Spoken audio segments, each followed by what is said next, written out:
हम रुककर अपने आप को थाम कर बस एक सवाल करें कि झारखंड अलग राज्य करने का जो उद्देश्य था वह उद्देश्य पूरा हुआ है कि नहीं हुआ है। आज इस भीड़ से उत्तर जानना चाहते हैं, क्या अलग झारखंड राज्य करने का जो उद्देश्य था वो पूरा हुआ है? नहीं हुआ है। हाँ या ना? हाँ या ना? आज हर एक गांव की गली से, खेत के चौपाल से यही आवाज आती है, खेतों की पगडंडियों से, गांव के चौपाल से, कि झारखंड राज्य हमने जो सोच कर लिया था आज वो कोसों दूर है हमसे।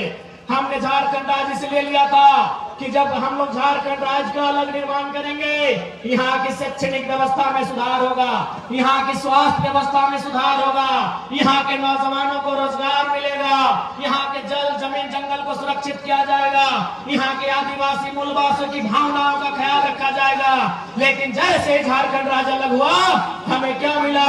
हमें पलायन मिला, हमें विस्थापन मिला, हमें बेरोजगारी मिली, हमें अशिक्षा मिला, हमें बीमारी मिली, और आज धड़ल्ले से हमारी नौकरियों को प्रदेश के लोगों को बेचा जा रहा है और हम केवल तमाशाबीन होकर देख रहे हैं। आज झारखंड होने के बाद हमें बस यही मिला कि हमें नक्शे से काटकर 46% बिहार का भूभाग 79,714 वर्ग किलोमीटर का एक धरती का टुकड़ा मिला है। लेकिन आज हक अधिकार की बात करें तो आप गिरिडीह से लेकर गढ़वा चले जाएं, सिंहभूम से लेकर आप साहेबगंज चले जाएं, आपको यही मिलेगा कि आज भी झारखंड के लोगों का दमन किया जा रहा है, आज भी झारखंड के लोगों का दोहन किया जा रहा है। ये बहुत शर्म की बात है, ये बहुत दुर्भाग्य की बात है।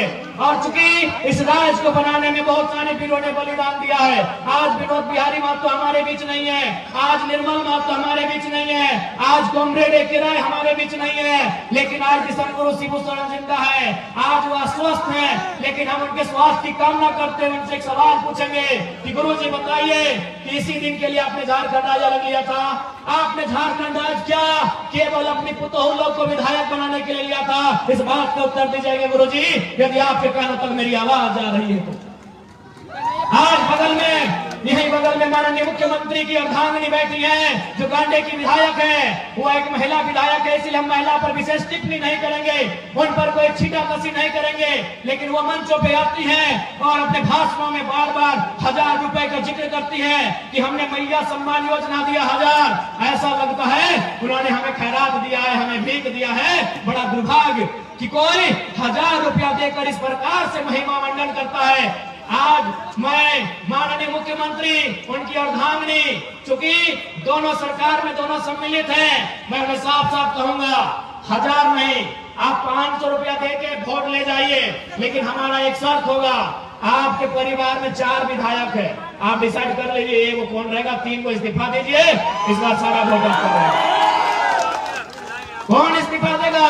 कल्पना मैडम इस्तीफा देंगे या बसंत सोरेन जी इस्तीफा देंगे या सीता मैडम इस्तीफा देंगे? हेमंत सोरेन जी बताइए। अरे वाह, ये झारखंड के लोगों को आज भी आप लोग को क्या समझ रहे हैं? आपने हमें क्या दिया? अभी हमें नहीं, हमारी माओ और बहनों को मैया सम्मान योजना आपने दिया। भैया लोग क्या झाल बजाएंगे? मैं बताइए, भैया लोग क्या झाल बजाएंगे माननीय मुख्यमंत्री महोदय? इसलिए आप बिल्कुल, आप 1000 रुपए में सारा वोट ले जाइए, लेकिन आप उत्तर दीजिए कि आपके परिवार में कौन 3 लोग हैं जो विधायकी से इस्तीफा देंगे? कौन 3 लोग इस्तीफा देंगे? या यदि आपकी मैडम अगर वो गांडे से विधायक रहेंगी तो मुख्यमंत्री महोदय आप बरहेट से मुख्यमंत्री के पद से इस्तीफा दीजिए। क्या एक परिवार के लिए झारखंड राज्य अलग बना था? क्या एक परिवार के लिए झारखंड राज्य अलग बना था? बताइएगा। नहीं ना? तो ये कौन सा ड्रामा है भाई? ये कौन सा महिमा मंडन है? आज हमारे राज्य में पलायन बढ़ रहा है, आज हमारे राज्य में बेरोजगारी का दर बढ़ रहा है, आज हमारे राज्य में अशिक्षा का दर बढ़ रहा है, आज हमारे राज्य में मजदूरों की संख्या प्रवासी के रूप में बढ़ रही है, और आप 1000 रुपए देकर हमें अगर बहलाने का कार्य करते हैं तो ये दुर्भाग्य की बात है। और विशेषकर झारखंड के युवाओं, आपको स्पष्ट कहना चाहेंगे, आज देख सकते हैं युवाओं का मकसद होता है कि बढ़िया से पढ़ाई लिखाई हो, अच्छा से कंपटीशन की तैयारी करें और झारखंड की नामधारी परीक्षाओं में बैठे। आज आपको मालूम है सीजीएल के साथ क्या हुआ? मालूम है आपको क्या हुआ सीजीएल के साथ? पेपर लीक का मामला। आज सीजीएल के साथ क्या हुआ? पेपर लीक का मामला। आप सोच के देखिए, सीजीएल की परीक्षा जिसका इंतजार 2015-16 से किया जा रहा था कि नहीं? 2015-16 से सीजीएल की परीक्षा का इंतजार किया जा रहा था। आज 2024 में 28 जनवरी 2024 को सीजीएल की परीक्षा आती है, लेकिन 2 घंटे बाद पुनः पता चलता है कि पेपर लीक हो चुका है। पुनः री एग्जाम लिया जाता है। एग्जाम कब लिया जाता है? 21-22 सितंबर को लिया जाता है। पुनः री एग्जाम में भी पता चल रहा है कि पेपर लीक किया जा चुका है। ऐसे में आप तमाम केवल नौजवान पढ़ने वाले छात्र नहीं, अभिभावक, माताएं, हमारे तमाम अभिभावक, आपको भी गुस्सा आना चाहिए। आपको भी गुस्सा आना चाहिए कि आपने इन सरकारों को क्यों चुना था। आपको मुख्यमंत्री के साथ सुदीप सोनू से सवाल करना चाहिए कि आपको हमने सत्ता में क्यों बैठाया था? सीजीएल का पेपर लीक करने के लिए नहीं बैठाया था। आपको सवाल करना चाहिए। लेकिन आज बहुत दुर्भाग्य की बात है, हम और आप व्यस्त हैं, अपने रोजमर्रा की जिंदगी में व्यस्त हैं। हम अपनी चाय की दुकान में व्यस्त हैं, हम अपनी पान की दुकान में व्यस्त हैं, हम अपनी दिनचर्या में व्यस्त हैं, हम अपने काम काज में व्यस्त हैं, हम अपने रोजगार में व्यस्त हैं। लेकिन आज यहाँ के राज्य के आपके बच्चों के भविष्य को लाखों रुपए में बेचा जा रहा है और आपके कानों में अगर जू नहीं रेंग रही है तो याद रखिएगा, केवल सरकार दोषी नहीं है, आप और हम दोषी हैं इस राज्य की बर्बादी के लिए। इस बात को याद रखिएगा। और यदि आप आज याद नहीं रखते हैं, आज यदि आप में राजनीतिक सुचिता का संचार नहीं होता है, यदि आज आप में राजनीतिक चेतना जागृत नहीं होती है, तो आने वाली पीढ़ी आपसे सवाल करेगी। आपकी आने वाली पीढ़ी आपसे सवाल करेगी कि आपने क्यों सवाल नहीं किया। जिन लोगों को आपने सत्ता दिया था उन लोगों से सवाल क्यों नहीं किया? कौन जिम्मेवार होगा? सीजीएल की परीक्षा में धांधली का जिम्मेवार कौन होगा? पारा टीचर की जो समस्या है उसका जिम्मेवार कौन होगा? आंगनबाड़ी की सेविका धरने पर बैठी है, उनका जिम्मेवार कौन होगा? पूरे राज्य में लोग धरने पर बैठे हैं। आज ये सवाल उठता है कि अगर पूरे राज्य में लोग धरने पर बैठे हैं तो इस राज्य में खुशहाल कौन लोग हैं? ये भी हमारे सोचने का सवाल है। और विशेषकर नौजवान साथियों, आपको बताना चाहेंगे, कभी भी आपका ध्यान उस ओर नहीं गया है। आपका ध्यान कभी उस ओर नहीं गया है। हमारा ध्यान नौकरियों की ओर जाता है। एक बहाली में अगर मान के चलिए जेपीएससी की बहाली आती है, 250 सीट होता है, 350 सीट होता है, 350 सीट होता है। लेकिन आपको मालूम है इस राज्य में इनकम का जगह कहाँ है? आपको अभी तक मालूम नहीं है, क्योंकि हमारा माइंड उतना डेवलपमेंट ही नहीं है, हमारे सोचने की शक्ति वहां तक गई ही नहीं है। अरे नौकरी वन टाइम अगर जेपीएससी निकालती है तो 250 सीट ज्यादा नहीं रहता है। लेकिन आपको मालूम है आपके गांव में, आपके पंचायत में, आपके प्रखंड में, आपके जिला में जो भी सरकारी मकान है, जो भी सरकारी भवन है, वहां केवल 2-4 अधिकारी सरकारी होते हैं। बाकी एजेंसियों को ठेका दिया जाता है, बाकी कॉन्ट्रेक्चुअल लेवल पे आधार पे होता है, बाकी टेंडरशिप के आधार पे होता है। आप जो पंचायत भवन देख रहे हैं, उस पंचायत भवन में जो खिड़की का रंग पेंट करने का जिम्मा एजेंसी को दिया जाता है, बल्ब लगाने का जिम्मा एजेंसी को दिया जाता है, उसमें इलेक्ट्रीशियन से लेकर फिटिंग हर एक काम एजेंसी को दिया जाता है। झारखंड में कितना एजेंसी काम कर रहा है? अरे नहीं करने से भी 30,000 35,000 एजेंसी झारखंड में काम कर रही है। छोटी बड़ी सब मिला के 30,000 से 35,000 एजेंसियां काम कर रही है। एक एजेंसी का टेंडर करोड़ों में होता है। आप उन एजेंसियों का लिस्ट निकालिएगा, 1% झारखंड के लोग नहीं है। आप केवल नौकरी देखते हैं कि बहाली कै गो निकल रहा है पुलिस का। आप इतने इस भीड़ में कै गो कॉन्ट्रैक्टर हैं, इस भीड़ में कै गो एजेंसी के ओनर हैं। आपकी जानकारी के लिए बता दें, आपके बगल में कोई सरकारी स्कूल होगा, हाई स्कूल होगा या +2 होगा, वहां का प्रिंसिपल सरकारी है, वहां का फिजिक्स का टीचर सरकारी है, वहां के केमिस्ट्री का टीचर सरकारी है। लेकिन आपको जानकारी होना चाहिए आईटी, टीटी और स्पोर्ट टीचर सरकारी नहीं है। आईटी का टीचर सरकारी नहीं है, टीटी का टीचर सरकारी नहीं है, स्पोर्ट टीचर सरकारी नहीं है। और आपको यह भी जानकारी होना चाहिए कि आईटी और टीटी का टीचर एग्जाम लिख के नहीं आते हैं, एजेंसी के थ्रू आते हैं। वो एजेंसी भी आपकी नहीं है, वो टीचर भी आपका नहीं है। आज तक झारखंड का ध्यान गया ही नहीं है। झारखंड के नौजवान नौकरी के, ठीक है नौकरी अच्छी बात है, हमारी भी पहली प्राथमिकता नौकरी होती है, लेकिन आप एजेंसी को भूल रहे हैं, आप टेंडरशिप को भूल रहे हैं, आप ठेकेदारी को भूल रहे हैं। अरे पैसा वहां है। वीडियो की तनख्वाह क्या है? वीडियो की तनख्वाह आज के डेट में क्या है? 50,000, 1 लाख है। चलिए 1 लाख मानते हैं, चलिए मान लेते हैं बढ़िया पदाधिकारी की तनख्वाह 1 लाख है, तो 12 महीना में 12 लाख, यानी 1 साल का 12 लाख। वो नौकरी कितना करेगा? 30 साल। कितना? 30 साल। 12 को 30 से गुना करिए, 3.6 करोड़। क्या कैलकुलेशन सही है? 3.6 यानी 3.6 करोड़। यानी एक वीडियो, एक बढ़िया रैंक का ऑफिसर अपने जीवन काल में कितना पैसा कमा रहा है? 3.6 करोड़। आपको जानकारी होना चाहिए, एक छोटा एजेंसी करोड़ों का बजट एक बार में, हमको लगता है एक बार जब वो लेती है करोड़ रुपए बचत कर लेती है। आज तक किसी लीडर ने आपको इस ओर लेके नहीं गए हैं, कोई लीडर नहीं, किसी को मतलब नहीं है। आप कहीं चले जाइए, आप अस्पताल में चले जाइए, स्वास्थ्य केंद्रों में, डॉक्टर सरकारी हो सकता है, डॉक्टर सरकारी हो सकता है, वॉचमैन सरकारी नहीं है, जो गार्ड है वो सरकारी नहीं है, जो सफाई कर्मी है वो सरकारी नहीं है। वो कहां से आते हैं? परीक्षा लिख के नहीं आते हैं, वो एजेंसी के माध्यम से आते हैं, ठेकेदारी के माध्यम से आते हैं, कॉन्ट्रैक्ट बेसिस पे आते हैं। अरे वहां आपका ध्यान गया ही नहीं है। इसलिए आज लोग मुझसे क्यों चिढ़ते हैं मालूम है? क्यों ये लोग इनके रातों के सपनों में हम आते हैं? क्योंकि ये बोलते हैं घरों में कि ये लड़का लीडर नहीं, टीचर ज्यादा है, ये पढ़ाता है, ये अपनी सभाओं में भाषण कम पढ़ाता है, लेक्चर और क्लास ज्यादा लेता है। नहीं बताइए किस लीडर ने आपको बताया है? किसने आपको बताया है? झारखंड में, ये तो आपके इधर की बात मैं कर रहा हूँ। चलिए कोलियरी की चक्कर लगाइए, जहाँ कोयला कोड़ा जाता है, वहां की कंपनियों का नाम है संजय उद्योग, खेमका, आनंदिता, त्रिवेणी, मैंने ऐसे लगभग सैकड़ों कंपनियां हैं जो कोयला कोड़ने का काम करती है। वो कहाँ की है? हैदराबाद की है, इलाहाबाद की है, पटना की है, कलकत्ता की है, गुजरात की है, महाराष्ट्र की है, चेन्नई की है। आपके गिरिडीह और रांची की एक भी नहीं है। इसलिए यदि हम लोग सरकार में आते हैं तो सरकारी नौकरी तो छोड़िए, एजेंसियों में भी 75% झारखंड के लोगों को प्रमोट करेंगे। झारखंड के लोगों को 75% प्रमोट करेंगे। और आपको मालूम है सरकार क्या चीज है, आपको मालूम है।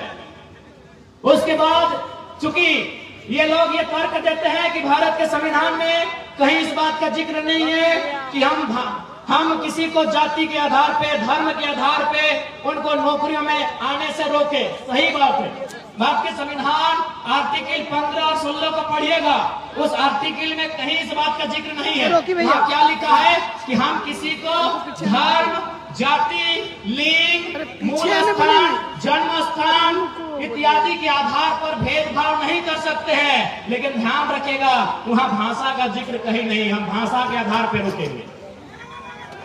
भारत के संविधान में आर्टिकल 15-16 को पढ़िएगा, आपके हाथ में गूगल है, वहाँ जाति का जिक्र है, धर्म का जिक्र है, लिंग का जिक्र है, जन्म स्थान का जिक्र है, भाषा का जिक्र नहीं है। हम भाषा के आधार पर रोकेंगे। गिरिडीह में परीक्षा गिरिडीह की भाषा के आधार पर। अब सवाल है कि कैसे भाषा के आधार पर परीक्षा लेने से कैसे रुकेंगे? भाषा के आधार पर यदि हम परीक्षा लेंगे तो कैसे रुकेंगे? उदाहरण के लिए मान के चलिए हमने हिंदी में कोई पेपर लिखा और उस पेपर में सवाल आया एक मुहावरा, आंख का तारा, इसका मतलब क्या होता है? आग बबूला होना, इसका मतलब क्या होता है? कमर कसना, इसका मतलब क्या होता है? तो आपके साथ साथ आधा भारत के लोग इसका उत्तर जानते हैं कि आंख का तारा मतलब होता है बहुत प्यारा, कमर कसना का मतलब होता है तैयार होना, आग बबूला का मतलब होता है गुस्सा होना, क्रोधित होना। आधा भारत इसका उत्तर जानता है। लेकिन इसी सवाल को अगर हम अपनी भाषा में, झारखंड की क्षेत्रीय भाषा में पूछेंगे कि पकड़ करे हाथ, करे करे झांक, की लगे बुझा कि पकड़ करे हाथ, करे करे झांक, एक माने की लगे बुझाओ, के बुझता है? कि हाथ से छुटल माछ और बांधे गड़ल कांच, घूर घूर ना पावाय। क्या बुझता है? यानी अगर गवर्नमेंट के पास दिमाग हो तो वे फॉर्म भी ले लेंगे और वे रुक भी जाएंगे, लेकिन ना इनके पास दिमाग है और ना दिल है, इसीलिए पत्थर दिल होके झारखंड की नौकरियों को बेच रहे हैं। अब आप कहेंगे कि क्या भाषा के आधार पर रोक सकते हैं कि नहीं, तो आप जाइए ओडिशा की वेबसाइट को चेक कीजिए जिससे नियोजन का नोटिफिकेशन निकलता है। आप पश्चिम बंगाल की वेबसाइट को चेक कीजिए जहां से नियोजन का नोटिफिकेशन निकलता है। आप तमिलनाडु के वेबसाइट को चेक कीजिए, आंध्र प्रदेश के वेबसाइट को चेक कीजिए जहां से नियोजन का नोटिफिकेशन आता है। वहां साफ साफ लिखा है ओडिया भाषा का जानकारी है तो भरिए, नहीं तो घरे भीतरे रहिए। लेकिन झारखंड क्या है? झारखंड बाबा जी का ढाबा है, जिसको मन है जिधर से मन है आइए खाइए और जाइए। इसलिए आज जो लोग सत्ता में बैठे हैं उन्होंने अपनी राजनीतिक सुचिता का अंत कर लिया है, उन्होंने अपनी राजनीतिक दूरदर्शिता का अंत कर लिया है, उन्होंने अपनी राजनीतिक नैतिकता का अंत कर लिया है। और नहीं तो आज बार बार परीक्षा लीक नहीं होता, बार बार छात्र सड़कों पे नहीं आते। आज हमारे नौजवान ऐसा लग रहा है बिरसा मुंडा के राज्य में, शायद निर्मल महतो के राज्य में हक नहीं, अधिकार नहीं, सरकार से अपना भीख मांग रहे हैं, ऐसा प्रतीत हो रहा है। इसलिए आज तमाम नौजवान, चूंकि नौजवानों को गुस्सा बहुत आता है, लेकिन मुझे दुर्भाग्य है कि आपका गुस्सा अभी क्यों नहीं आ रहा है, आपका गुस्सा सही जगह पे क्यों नहीं आता है। अरे आपका गुस्सा जो ताड़ी गोदाम में आता है, जो माड़ी गोदाम में आता है, जो जुआ खेलते हैं, जो टास की भट्टी में आता है, वह गुस्सा सरकार के सामने क्यों नहीं आता है, ये मेरा आपसे सवाल है। क्यों नहीं आता है आपको गुस्सा इन विधायकों से? क्यों नहीं आता है आपको क्रोध इन सांसदों से जो आपके बच्चों के भविष्य को सौदा कर रहे हैं, उनके सपनों का खंजर भोग रहे हैं? क्यों नहीं आपको गुस्सा आ रहा है? इसलिए आज तमाम गिरिडीह के वासी और मीडिया के माध्यम से पूरे राज्यवासियों को कहेंगे कि आज आपके पास समय है, आज आपके पास समय है। एक लड़का पारसनाथ के जंगलों से निकलकर आपको पुकार दे रहा है, इस पुकार का अनसुना मत कीजिएगा, नहीं तो 10 साल बाद जो लड़के हमारे भाई लोग आएंगे वो फेसबुक और इंस्टाग्राम से बाहर नहीं आ पाएंगे। टाइगर जयराम महतो जिंदाबाद, टाइगर जयराम महतो जिंदाबाद। आज आप हमारी आलोचना कर सकते हैं, आप हमारा तिरस्कार कर सकते हैं, आप हमसे नफरत, हमारे लिए ईर्ष्या रख सकते हैं, लेकिन सच्चाई स्वीकार कीजिए 24 सालों के झारखंड में पहली बार कोई लड़का आया है जो अपने दम पे, अपनी प्रतिभा की बदौलत राज्य का चेहरा बना है। कल्पना सोरेन इसलिए चेहरा बने कि मुख्यमंत्री की अर्धांगिनी है। 24 साल के इतिहास में हमको एक रिपोर्ट कार्ड दीजिए कि कोई एक साधारण सा लड़का 2 साल पहले उसे गांव के लोग ठीक से नहीं जानते थे, आज वो राज्य में चर्चा का विषय है। मैं 24 साल के इतिहास को आपको पढ़ने कह रहा हूं। एक बार एक इतिहास हमको बताइए। आज बहुत सारे लोग कहते हैं अरे इस राज्य में रोज आंदोलन हो रहा है, कभी राजभवन के सामने हो रहा है, कभी मुख्यमंत्री के आवास में हो रहा है, कभी डीसी कार्यालय के सामने हो रहा है, कभी विधानसभा के सामने हो रहा है। तो रोज नेता बनना चाहिए, कहां बन रहे हैं? और हम तो जिस आंदोलन की शुरुआत किए थे 50 लड़के थे, मैंने जिस आंदोलन की शुरुआत की थी धनबाद से मात्र 50 लड़के थे, और आज आपके बीच एक चेहरा बन के आए हैं। क्यों? क्योंकि ये नियति की मांग थी। नियति चाहती थी कि कोई आए सामने जो झारखंड के मुद्दों पे खुल के बात करे, कोई आए सामने जो झारखंडियत पे खुल के बात करे, लेकिन कोई बात नहीं करना चाहता था। वो कहते हैं ना कि दिल्ली से तो हर कोई परेशान है, लेकिन घंटी बांधेगा कौन? घंटी बांधेगा कौन? तो बस मैंने वही काम किया है, मैंने आवाज दिया है, मैंने घंटी बांधने का काम किया है। और आज मैं बिल्कुल तमाम मीडिया के माध्यम से तमाम सरकार को, तमाम जनप्रतिनिधियों को और साथ ही साथ सुपर सीएम मुख्यमंत्री के साड़ू श्री सुदेव सोनू को भी चुनौती देता हूं कि सुन रहे हैं, गिरिडीह का झंडा मैदान आपके बाप का है।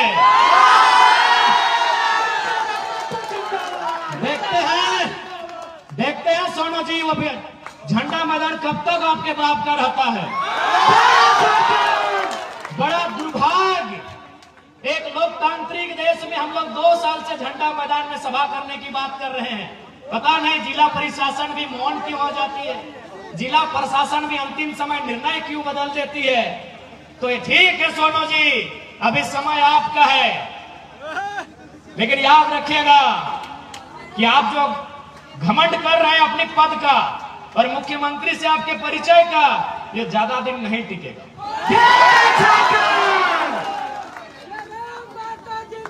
जिंदाबाद जिंदाबाद। और याद रखिएगा, इस बार गिरिडीह की जनता आपसे हिसाब लेगी। गिरिडीह की जनता आपसे इस बात का हिसाब लेगी कि आपने जितना जीएम लैंड में कब्जा किया है, आपने जितना कंपनी और फैक्ट्री से दलाली लेने का काम किया है, उसका पाई पाई हिसाब गिरिडीह की जनता लेगी। माननीय सुदीप कुमार सोनू जी, इस बात को याद रखिएगा। आज केवल गिरिडीह की बात करें तो आज आपके आसपास इसी क्षेत्र में हजारों छोटी बड़ी कंपनियां हैं कि नहीं? आज इसी गिरिडीह में हजारों कंपनियां हैं, रंजित दा, है कि नहीं? हाँ मनोज दा, इसी गिरिडीह में हजारों कंपनियां हैं। आज आप देख सकते हैं हर एक कंपनियों से धुआं निकलता है, लेकिन विधायक मौन है। अब सवाल ये उठता है कि विधायक मौन क्यों है? क्योंकि मैं आपको एक अनुभव बताना चाहता हूं। एक कंपनी के किनारे मेरा कार्यक्रम था। जब तक मेरा कार्यक्रम था, कंपनी ने धुआं को बंद करके रखा था। यानी केवल मेरे कार्यक्रम से अगर धुआं बंद हो सकता है, तो विधायक चाहेंगे तो क्या क्या बंद हो सकता है, आप सोच के देखिए। एक कार्यक्रम में जब तक मेरा कार्यक्रम था, मेरे कार्यक्रम से लगभग 300-400 मीटर की दूरी में एक फैक्ट्री था। उस फैक्ट्री में धुआं उड़ता है, लेकिन जब तक कार्यक्रम था वो धुआं बंद था। क्यों बंद था? मैं कंपनी के ओनर ने कहा था कि जब तक टाइगर जयराम महतो मीटिंग करके चले ना जाए, धुआं मत खोलना। आप समझ सकते हैं, एक लड़का जो ना विधायक है ना सांसद है, अगर उससे इतना खौफ बन सकता है, तो जो लोग संवैधानिक पदों में हैं, उनसे कितना खौफ बनेगा, आप अंदाजा लगा लीजिए। अब सवाल है, क्यों नहीं चाहते हैं? ये क्यों नहीं चाहते हैं? नहीं, ये इसलिए नहीं चाहते हैं क्योंकि इन्हें वो कंपनियां चंदा देती है। ऐसा नहीं है कि जरा महतो को उन्होंने चंदा का प्रलोभन नहीं दिया।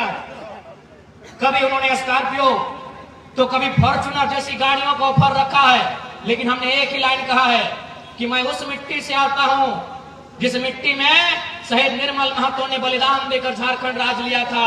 आप ये सौदेबाजी उनसे कीजिएगा जो लोग बिकना जानते हैं। हम झारखंड की राजनीति में टिकने आए हैं, और अगर हम टिक गए तो बेईमानों का बहुत बेहतरी से सफाया होगा। बिल्कुल बहुत बेहतरी से सफाया होगा। और मैं आपको कहना चाहूंगा, बहुत सारे लोग आपको कहेंगे कि ये लड़का नौजवान है, कभी कभी एग्रेसिव भाषण देता है, आक्रामक बातें करता है, मारने पीटने की बातें करता है। ठीक है भैया, ये मेरा व्यवहार में है तो है। मैं कोई छुपा के अपना मेरा कैरेक्टर नहीं है, जैसा सुदीप सोनू का है। मेरा कोई कैरेक्टर छुपा के नहीं है, मैं जैसा हूं आपके सामने हूं। मुझे टी शर्ट पहन के मंच में आना पसंद है, मैं आता हूं। मुझे खाली पांव पसंद है, मैं खाली पांव आया हूं। मैं कोई दिखावटी नहीं हूं, मैं जो हूं। लेकिन हाँ, इतना कह देंगे, मैंने 2 साल झारखंड को देखा, बहुत करीब से देखा। लगभग नहीं करने तो 20 करोड़ मुआवजा हम लोग लड़के दिलाए। 20 करोड़ रुपया हम लोग मजदूरों को लड़के दिलाए। कहीं कहीं नहीं भी दिला पाए, ये भी सही है, लेकिन 20 करोड़ और लगभग 1500 नियोजन हम लोग लड़के दिलाए। उस लड़ने के क्रम में झारखंड को मैंने बड़े करीब से देखा कि झारखंड में नियम से बात करने से ये राज नहीं चलेगा। इस देश में गांधी का भी आदर है, इस देश में भगत सिंह का भी आदर है, और मुझे लगता है झारखंड में भगत सिंह का चरित्र होना चाहिए। मैं आपको एक ताजा घटना बता रहा हूं, आपने मेरा वीडियो देखा होगा बागबारा में, शायद पहली दृष्टि में आपको भी बुरा लगा होगा कि लड़का क्या बोल रहा है, बदला लेंगे, खून बहेगा, लहू बहेगा, आपके परिवार को हम देख लिए हैं, आपको भी लगेगा चूंकि वो 30-40 सेकंड का वीडियो है, लेकिन असली सच्चाई क्या है अगर आप सुनिएगा तो आपके पांव के नीचे से जमीन खिसक जाएगा। दरअसल बागबारा के उस कोलियरी में 133 मजदूर काम करते हैं। अच्छा एक बात बताइए, अगर कोई कहीं काम करता है तो उसके काम का कोई प्रमाण होता है कि नहीं? चूंकि वो कोलियरी में काम करते हैं यानी बीसीसीएल के अधीन काम करते हैं, लेकिन चूंकि बीसीसीएल ने टेंडर दे दिया है तो टेंडर दे दिया है तो टेंडर वाली कंपनी का जिम्मा होना चाहिए। लेकिन उस मीटिंग में आप सुन रहे हैं टेंडर वाली कंपनी भी बोल रही है कि वर्कर मेरे नहीं है, बीसीसीएल भी बोल रही है ये वर्कर मेरे नहीं है, जबकि उनको पेमेंट भी मिल रहा है, 5600 मिल रहा है, किसी को 6200 मिल रहा है, किसी को 8000 मिल रहा है। तो मैंने वही सवाल किया कि भाई इनको 8000 पेमेंट दे कौन रहा है, इनको 8000 पेमेंट दे कौन रहा है? ये बीसीसीएल की वर्कर नहीं है, ये आउटसोर्सिंग कंपनी के वर्कर नहीं है, तो इनको पेमेंट दे कौन रहा है? बस वही कोई तीसरा आदमी छुप के बैठा है जो विधायक या सांसद है। उनका पेमेंट बनता है 32,000, उनको मिल कितना रहा है? 6,000। बताइए किसका खून नहीं खोलेगा? किसका खून? अगर आप में जरा भी इंसानियत है और आप में जरा भी अन्याय के खिलाफ लड़ने की क्षमता है तो आपका खून खोलेगा ही खोलेगा। पेमेंट कितना बनता है? 32,000। कितना मिल रहा है? 6,000। किसका खून नहीं खोलेगा? मीडिया चल रहा था, कैमरा था, हमको भी मालूम था कि मीडिया लोग वीडियो ले रहे हैं, नहीं तो बोतल कसम से हम टेबल में पटकने के लिए नहीं उठाए। अगर वो लाइव नहीं चलता ना तो एक पदाधिकारी का कपार में पटकना। बहुत अच्छा। अब आपको अगर मेरा ये कैरेक्टर नहीं पसंद है वोट मत दीजिए, झूठ बोल के वोट नहीं लेंगे। अगर हम लोग सत्ता में आ गए तो बिल्कुल रिएक्शन होगा, जनता के साथ रिएक्शन नहीं होगा। बेईमान और भ्रष्ट पदाधिकारी हैं उनके साथ रिएक्शन होगा। मैं आपको इसी गिरिडीह लोकसभा की एक घटना सुना रहा हूं। गिरिडीह लोकसभा, गिरिडीह विधानसभा पीरटण की घटना है। हमारे पीरटण के साथी भी आए, उनसे पूछिएगा। एक दिन उस ब्लॉक परिसर में 2 ऑफिसर चाय पी रहे थे। बातों बातों में चर्चा शुरू हुआ। एक ऑफिसर ने कहा कि सर जयराम महतो का बहुत हवा है, लाखों लोग उसे सुनने के लिए आते हैं, लग रहा है वो गिरिडीह लोकसभा जीत रहा है। तो दूसरे ऑफिसर ने कहा सर अगर वो जीत भी जाएगा तो क्या उखाड़ लेगा दिल्ली जाके, दिल्ली में उसको भाषण देने का मौका भी नहीं मिलेगा। वो एनडीए से भी नहीं है, इंडिया से भी नहीं है, वो मोदी के तरफ से भी नहीं है, वो राहुल गांधी के भी तरफ से नहीं है, तो जयराम महतो क्या उखाड़ लेगा सर दिल्ली में? तो दूसरे अफसर ने कहा कि सर आप ठीक बोलते हैं, जयराम महतो दिल्ली में कुछ नहीं उखाड़ पाएगा, लेकिन सर मेरा दिल कहता है जहां से गिरिडीह शुरू होता है और जहां गिरिडीह खत्म होती है, अगर वहां कोई बेईमान पदाधिकारी उसको दिखा तो रोड में पटक के मार देगा सर। ये मैंने नहीं कहा, ये उस अफसर ने कहा कि जहां से गिरिडीह शुरू होती है और जहां गिरिडीह खत्म होती है, अगर प्रखंड लेवल में या पंचायत लेवल में कोई अफसर मनमानी किया, फुटानी किया तो जयराम महतो से पटक के मार देगा सर, ये गारंटी है। यही बेरमो विधानसभा की एक घटना है। एक आदमी को अटेंडेंस रोक दिया गया था। वो आदमी हमारे पास आया, बोला भैया ये ऐसा बात है। हमने कहा कि अधिकारी को फोन लगाइए, तो बोला नहीं एसपीओ की पीओ था, बोले लगाइए फोन।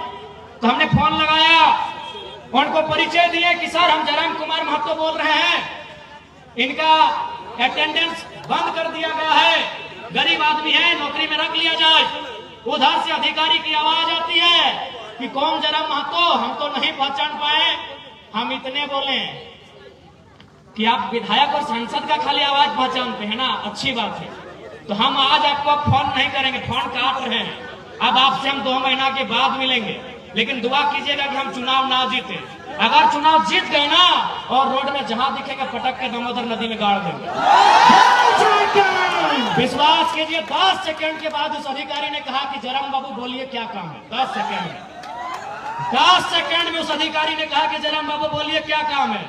हमने कहा काम हो गया है, रख लीजिएगा इसको। 10 सेकंड में। ये कोई बड़ाई नहीं कर रहे हैं।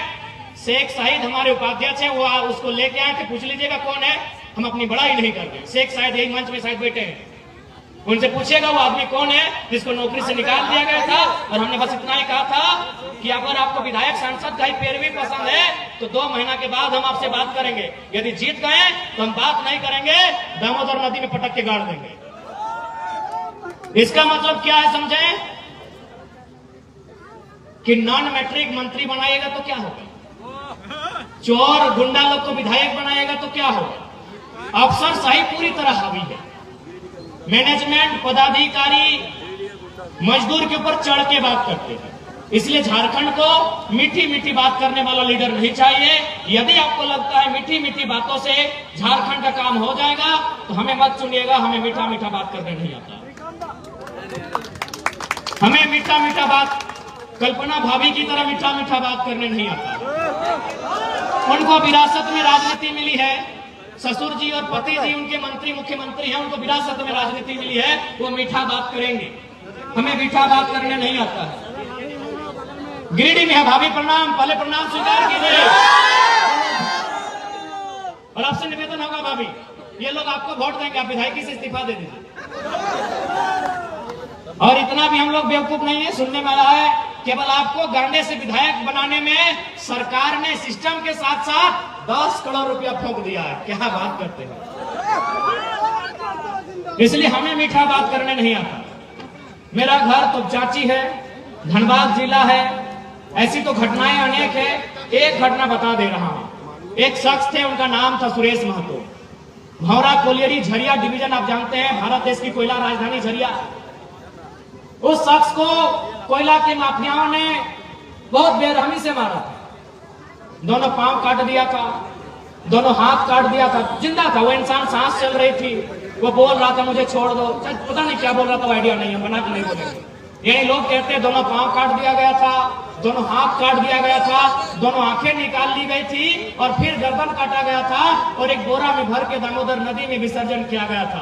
तो मैं उस गांव के आसपास से आता हूँ, मैं उस जिले से आता हूँ, मैं उस कौम से आता हूँ। इसीलिए मुझे मीठा मीठा बोलना नहीं आता। मुझे मीठा मीठा बोलना नहीं आता है।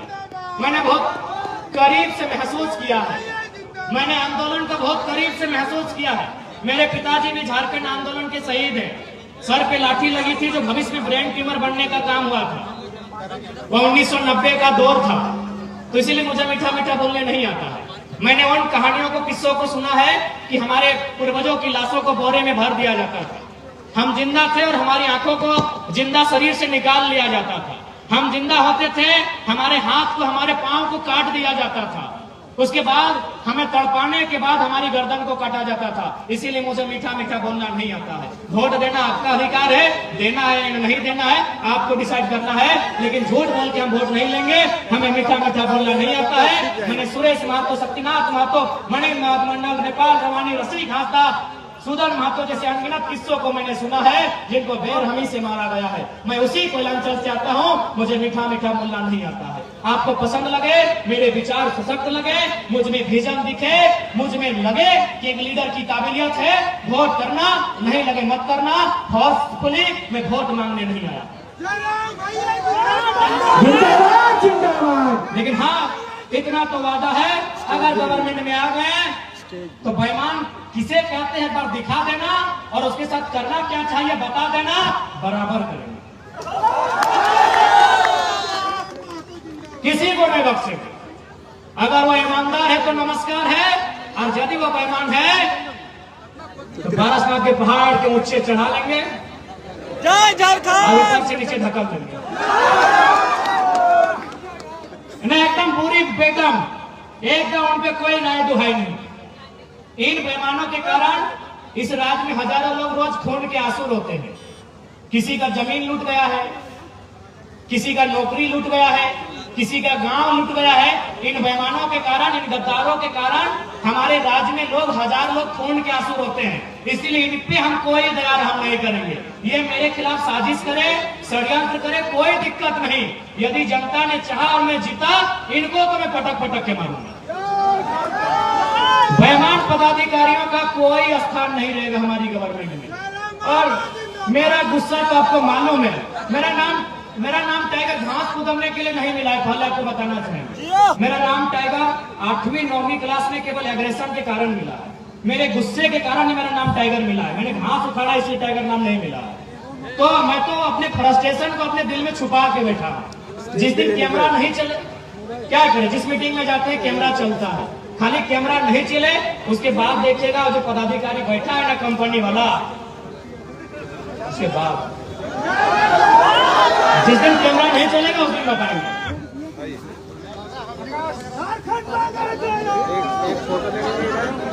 भैया जिंदाबाद। इसलिए आज तमाम जनता जनार्दन से यही कहेंगे कि एक बार युवाओं को मौका दीजिए। आपने भारतीय जनता पार्टी नाम की बाहरी जनता पार्टी को भी देखा, आपने झारखंड मुक्ति मोर्चा के नाम पर वर्तमान में मोदी मोर्चा पार्टी को भी देखा। एक बार आपसे अवसर मांगने आए हैं, एक बार, और वो सरकार जनता की होगी, वो सरकार युवाओं की होगी, और उस सरकार में ऑन दी स्पॉट फैसला होगा। यदि जरूरत पड़ा तो सामने वाला कोई क्यों ना रहे, हम लोग आंख से आंख मिला के टकराएंगे, हम लोग नजर चुराने का काम नहीं करेंगे। और एक बात आप जान लें, आज ये लोग जो कहते हैं कि खजाना में पैसा नहीं है, झूठ बोलते हैं, पूरा झूठ बोलते हैं। खजाना में पैसा नहीं है, झारखंड में यदि पैसा नहीं है तो कहीं पैसा नहीं है। हम चूंकि रात्रि हो गई है, एक छोटा सा उदाहरण देके आपको बताना चाहेंगे कि पैसा किस प्रकार इस राज्य में लूटा जाता है। अभी इससे पहले जो सरकार थी उनका ड्रेस कोड क्या था? स्कूल के बच्चों का कत्था रंग था और घी कलर था। अच्छा ईमानदारी से बोलिए, यहाँ कितने भाई हैं जो घी कलर का पैंट पहन के आए हैं? इसका मतलब है कि घी कलर या फिर कत्था कलर वो मार्केट में प्रचलन में नहीं है। वो रंग क्या है, मार्केट में प्रचलन में नहीं है। अच्छा अभी वर्तमान सरकार में स्कूल का ड्रेस का रंग क्या है? ग्रीन है। बताइए कितने भाई हरा रंग का जींस पहन के आए हैं? नहीं आए हैं। अब समझिएगा, इस विषय को समझिएगा, वास्तव में क्या है प्रचलन में? कौन सा रंग है? ब्लैक। कौन सा रंग प्रचलन में है? व्हाइट, ब्लू, ब्राउन, ये रंग प्रचलन में है। यानी ये कपड़ा साहू जी के दुकान में भी मिलेगा, अंसारी जी के दुकान में भी मिलेगा, यादव जी और चौरसिया जी और पांडे जी के दुकान में भी ये रंग का कपड़ा मिल जाएगा। लेकिन ये जो हरा रंग का कपड़ा है ये किसकी दुकान में मिलेगा? ये किसी की दुकान में नहीं मिलेगा। जब सरकार इस नियम को लागू करती है कि आज की तिथि से स्कूल का ड्रेस चेंज होगा, उससे 6 महीना पहले वो तैयारी करती है। क्या तैयारी करती है? वह किसी मैन्युफैक्चरिंग कंपनी उसके ओनर को टेंडर जिम्मा देती है कि आपको 6 महीना 9 महीना का समय दिए, आप एक ऐसा कलर का डिजाइन कीजिए जो मार्केट में अवेलेबल नहीं है। तो उन्होंने देखा कि ब्लू मिलता है, काला मिलता है, नीला मिलता है, ब्राउन मिलता है, हरा नहीं मिलता है। उन्होंने कहा कि हम लोग हरा रंग का ड्रेस बना रहे हैं, 6 महीना से 9 महीना लगेगा बनने में। आपका जो अगला कैबिनेट का बैठक होगा उसमें जो आप प्रस्ताव पारित करेंगे, स्कूल में बच्चों का ड्रेस हरा कीजिएगा। आप समझ के देखिए, यदि झारखंड में कितने स्टूडेंट हैं? अनुमान 50 लाख से कम नहीं होंगे। ठीक से देखिए, मान के चलते हैं 50 लाख, 70 लाख स्टूडेंट है झारखंड में। अगर एक स्टूडेंट अपने ड्रेस में 1000 रुपए खर्च करता है तो 70 लाख में 3 जीरो ऐड कीजिए, 70 लाख 70 करोड़ 7 अरब। गलती है क्या? थोड़ा कैलकुलेशन बताइएगा। 70 लाख में 3 जीरो, एक जीरो डालेंगे तो हो जाएगा 7 करोड़, दूसरा जीरो डालेंगे तो हो जाएगा 70 करोड़, और तीसरा जीरो डालते हो जाएगा 7 अरब, यानी 7 अरब। चूंकि वो बच्चा सरकार 5 साल तक रहेगी, यानी एक ड्रेस में उसका टाइम पार नहीं होगा। यानी मान के चलिए वो 5 बार 4 बार ड्रेस को बदलता है तो 7 चौक 28, यानी 28 अरब। 7 चौक 28, एक मामूली लफड़ा बता रहे हैं। 28 अरब, 28 अरब में मान के चलिए लीगल अगर लागत लगा है 8 अरब, बाकी 20 अरब बंदर बांट होता है। अब यदि हमको भी मान के चलिए, हमको भी अगर पैसा इसी प्रकार लूटना है तो मान के चले 2024 में हम लोग सरकार बना लेते हैं और हमको भी अगर बच्चों के ड्रेस से पैसा कमाना है तो हम सरकार बनते ही 15 दिन में नोटिफिकेशन जारी करेंगे कि आज के बाद से झारखंड की जितना भी स्कूल है बच्चों के स्कूल का जो ड्रेस होगा वो पीला हो जाएगा। पीला फुल पैंट कौन पहनता है भैया? 2029 में गुलाबी हो जाएगा। गुलाबी फुल पैंट कौन पहनता है भैया? एक लड़का जो पढ़ा लिखा है, इसीलिए आपको मामूली बात समझा रहा है। घोटाला इसी प्रकार से होता है। जो पैसा आपके गांव में पानी के लिए आना चाहिए था, बिजली के लिए आना चाहिए था, सड़क नली गली के लिए आना चाहिए था, जो पैसा आपके बच्चों की शिक्षा पे खर्च करना चाहिए था, जो पैसा आपके बच्चों के स्वास्थ्य पे खर्च करना चाहिए था, वो पैसा ये लोग बंदर बांट में खर्च करते हैं। और एक उदाहरण देते हैं, क्योंकि अपने स्टेज में मैं तो स्कॉर्पियो से भाषण देता हूं, आज अपने स्टेज दिया है, उसी स्टेज से उदाहरण देते हैं। गांव घर में एक चबूतरा बनता है, एकदम सेम ऐसा ही चबूतरा, ये मान लीजिए चबूतरा आपको याद आ रहा है? थोड़ा दिमाग लगाइए, आपके गांव के किसी कोने में, किसी मंदिर के सामने, किसी जंगल में, किसी फुटबॉल मैदान में एक चबूतरा होगा। चबूतरे का लागत क्या होगा, याद आ रहा है? 2.5 लाख 3 लाख। याद कीजिए, आपके दिमाग में अगर आपके गांव में कोई चबूतरा आ रहा है, 2.5 लाख, 2.25 लाख, 2.25 लाख, 3 लाख उस चबूतरा का दाम होगा। आप याद कीजिए, आपके गांव में जो प्रधानमंत्री आवास आता है उसका लागत क्या है? हमारे उधर 2.25 लाख है। आप यहाँ समझदार लोग हैं, आप यहाँ समझदार लोग, आप लोग बैठे हैं, ईमानदारी से बताइए कि प्रधानमंत्री आवास बनने में ज्यादा खर्च लगेगा कि चबूतरा बनने में? चबूतरा बनने में। क्या भाई, जरा बताइए, आवाज दीजिए। अरे नहीं वोट दीजिए, लेकिन आवाज तो दीजिए ना। प्रधानमंत्री आवास में घोड़ी क्या बोलते हैं आप लोग? एक नीचे घोड़ी में पहले फिर लिंटन, फिर ढलाई, फिर पलस्तरा, फिर पेंटिंग, तो खर्चा कहाँ? आवास में। आवास कितना में बन रहा है? 2.25 लाख से 1.5 लाख में, और चबूतरा में कुछ नहीं है, 2.5 लाख 3 लाख। क्योंकि आवास आदमी का बनता है और चबूतरा नेता और अधिकारी का कमीशन होता है।